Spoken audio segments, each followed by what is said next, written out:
Diana Bernal, ex procuradora de la Defensa del Contribuyente, nos acompaña vía telefónica. Diana, ¿qué tal? Muy buenos días, gracias por acompañarnos. Pamela, me da mucho gusto saludarte, muy buenos días.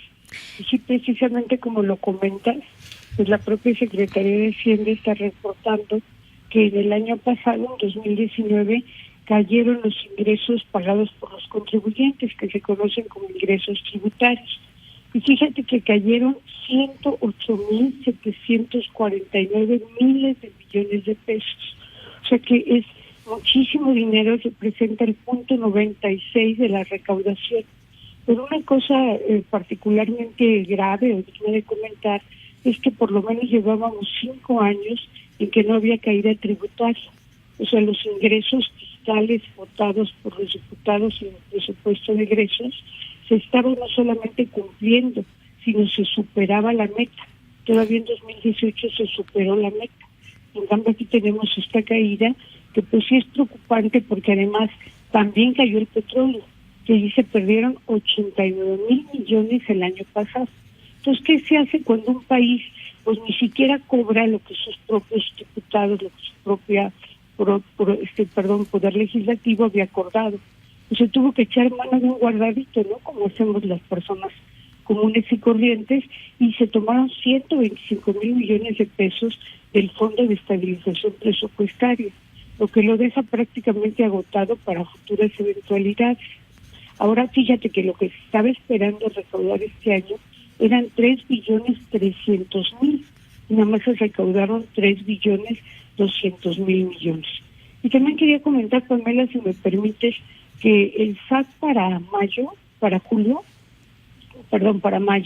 tenía una actitud muy positiva, porque decía que sus ingresos habían subido 4.7 en términos reales. Uh-huh. Pero desde que yo escuché esa cifra, pues me pareció absurda, porque en marzo y abril todos los contribuyentes pagamos nuestras declaraciones. Entonces es evidente que siempre va a haber más dinero para mayo. Entonces, ¿qué se puede decir de esta cifra? Pues que es muy dolorosa para el país, corresponde prácticamente a la cifra de crecimiento económico de 0.1%, y otra cosa, que para este año todavía se espera recaudar más, 3,500,000,000 millones. Entonces, con un país con decrecimiento económico, pues esto va a significar una gran presión recaudatoria para el SAT, y que obviamente el SAT endurezca sus facultades frente a los que pagamos impuestos, frente a los contribuyentes.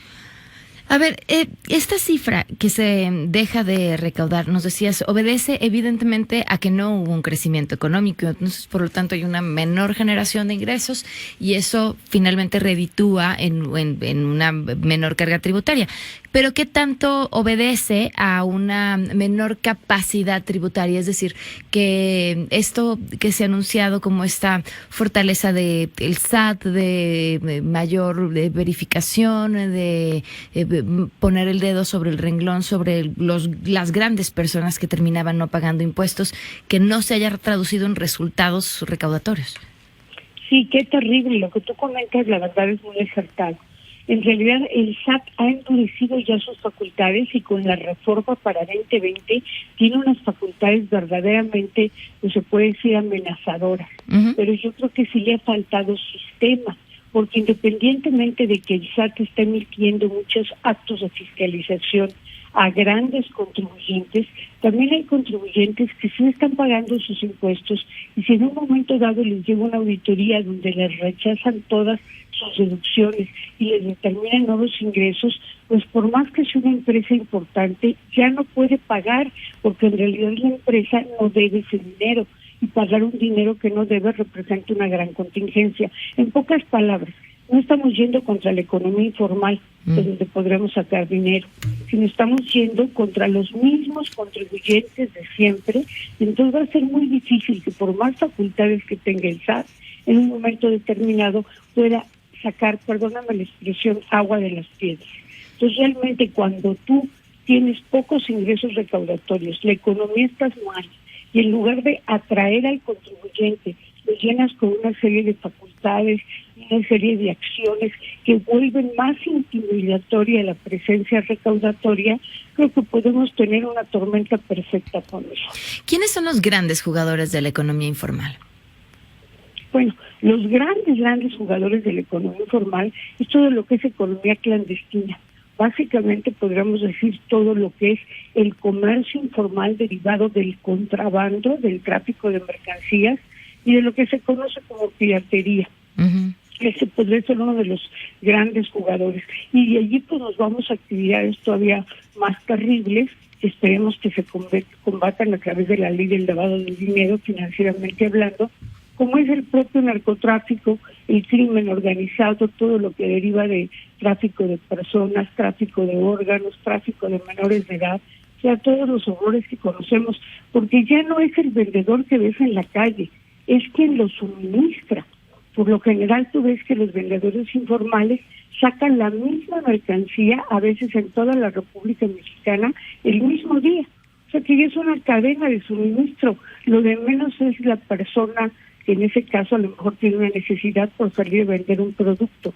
Está muy organizado y ahí sí no hemos visto acciones importantes contra este tipo de, ¿cómo te diré? Siguiendo el dinero se puede encontrar a la persona que tiene los ingresos y quedarle con todo. Ahora, estos no podrían convertirse en contribuyentes porque finalmente terminarías legalizando un acto que de inicio ya tendría que estar perseguido, que es Todos son contribuyentes, mi querida Pamela, porque al final el dinero entra al banco. Ok. El dinero en el momento, que es lo que se llama lavado. En el momento en que el dinero entra al banco, entra la economía formal. Ajá. En el momento en que el dinero entra al banco, el SAT puede actuar. De hecho, actúa con personas pues comunes y corrientes, digo con todo respeto, como tú, como yo, que nos puede llegar y asegurar nuestros depósitos y ver cuántos depósitos bancarios tuvimos el año pasado y si tuvimos más depósitos de lo que recibimos formalmente, nos va a fijar un adeudo fiscal, una discrepancia fiscal.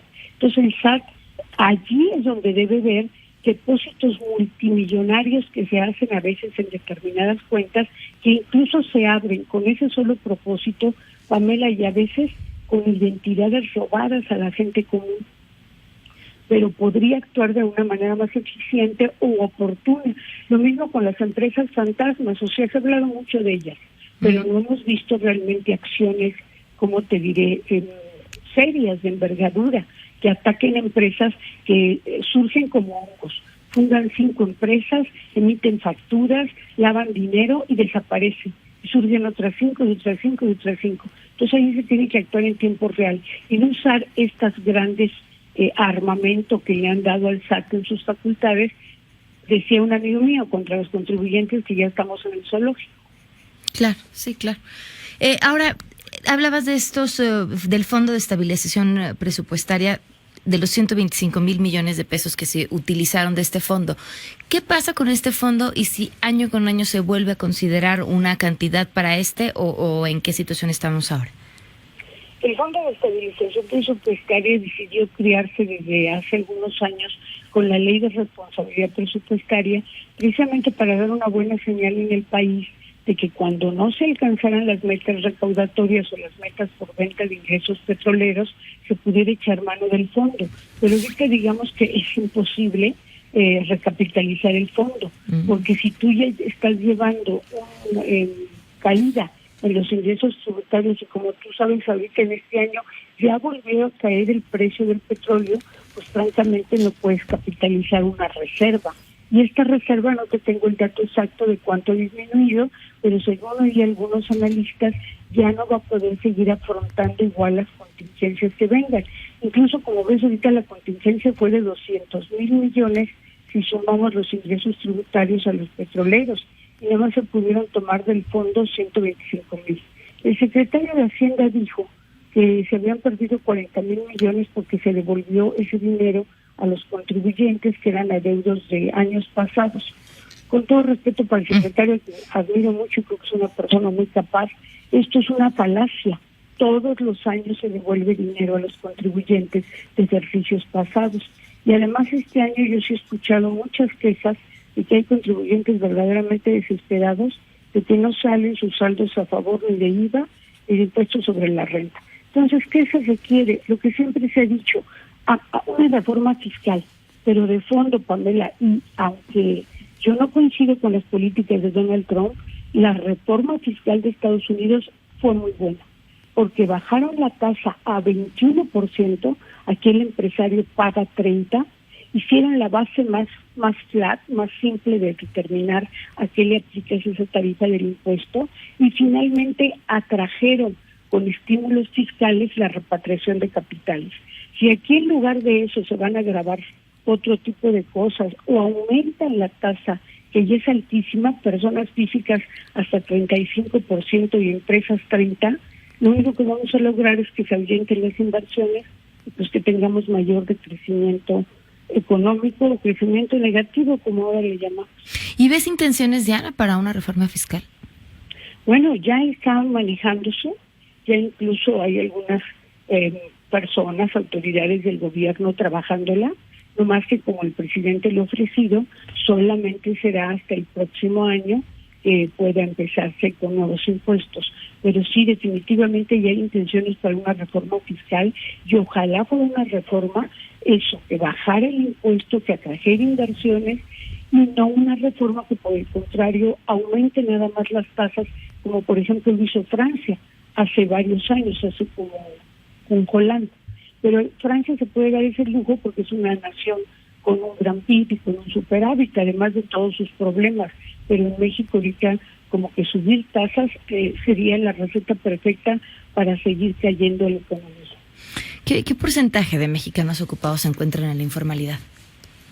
Mira, la población económicamente activa, supuestamente hay aproximadamente ya ahorita, no te sé decir porcentaje, pero contribuyentes son 58 millones según reporte el SAT.